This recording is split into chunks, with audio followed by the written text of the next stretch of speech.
हद तो तब हो गई। आज माननीय मंत्री साहब बोल रहे थे कि हम किसानों को 2000 रुपए दे रहे हो। अरे आप प्रीमियम के रूप में 10-15 हजार ले लेते हो और 2000 के हिसाब से 6000 वापस दे रहे हो, तो आप दे क्या रहे हो? हमसे तो ले ही रहे हो। आपने इनकम दोगुनी की बात की, उसमें कोई नहीं। एमएसपी का गारंटी कानून की बात कर रहे थे, वो आपने नहीं किया। स्वामीनाथन आयोग की रिपोर्ट लागू करनी थी किसानों को, वो आपने नहीं की। और किसानों को परेशान करने के लिए 3 काले कानून जरूर ले आए। 700 से अधिक किसानों को शहादत देनी पड़ी। वो किसान अब भूलेगा नहीं। वो दुख आपने तकलीफ दी है किसानों को, वो कैसे भूल सकता है? आप याद रखना इन सारी बातों को। और किसान के बेटों के साथ में क्या किया, वो आप किसी से अछूता नहीं है। किसान के बेटे देशभक्ति का जज्बा रखते हैं और देश की सेवा की भावना से वो आर्मी फौज में जाते हैं, लेकिन उनको भी सेना भर्ती को ठेके पे दे दिया। अग्निवीर जो योजना लेके आए वो घातक सिद्ध हुई। आज कोई भी किसान का बेटा जवान कोई 4 साल के लिए देश की सेवा में जाने के लिए तैयार नहीं है। ऐसे हालत रहे तो देश के हालात बहुत नाजुक हो जाएंगे। आज किसान परेशान, जवान परेशान, देश की आर्थिक हालात बहुत खराब और पूंजीवाद को बढ़ावा दे रहे हैं। 4-5 जो बड़े उद्योग घराने हैं उनकी आय तो हजारों गुना रोज बढ़ती है, लेकिन किसान की आय की दुगनी करने वाले किसान की आय के ऊपर कोई ध्यान नहीं दिया। किसान खर्चा दुगना हो गया, महंगाई बढ़ गई। जिस महंगाई के मुद्दे पर ये सत्ता में आए थे उस समय क्या महंगाई थी? उस समय गैस का सिलेंडर 300-400 रुपए था और आज 1000 पार हो गया। उस समय पेट्रोल डीजल 50 के आसपास में था, आज वो 100 के पार हो गया। आर्थिक स्थिति डॉलर उस समय 50 के आसपास था, आज 90 से पार हो गया। तो देखिए कब जब यूपीए सरकार थी तब देश की आर्थिक नीति सही थी, तभी आज दिन तक देश का मामला चला। अगर यही हालात रहे तो ये बीजेपी के नेताओं के आपने बयानबाजी सुनी होगी कि 400 सीटें दे दो, हम संविधान ही चेंज कर देंगे ताकि आपको वोट ही देना नहीं पड़े, और भी पता नहीं क्या क्या करेंगे। तो आप ध्यान रखना।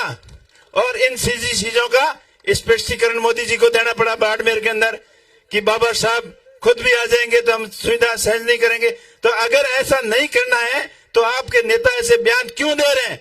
ये जनता को बरगलाने की कोशिश कर रहे हैं। मेरा 36 कौम के भाइयों से हाथ जोड़कर अपील है कि इस बार बीजेपी को रोकना होगा और कांग्रेस को वापस सत्ता के अंदर लाना होगा। देश हित के लिए, जवानों के हित के लिए, किसानों के हित के लिए और अपने थार के विकास के लिए ये बदलाव की शुरुआत आपको यहां से करनी होगी।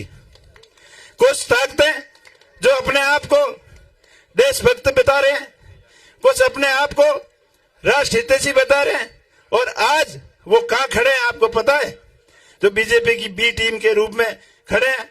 और जहां अभी मैं आ रहा था तब भी रास्ता रोकने की कोशिश की, लेकिन मैंने भी तय किया है कोई कितना मेरा रास्ता रोकने की कोशिश करे, लेकिन मैं जिस रास्ते पर निकल पड़ा हूं किसी से रुकने वाला नहीं हूं।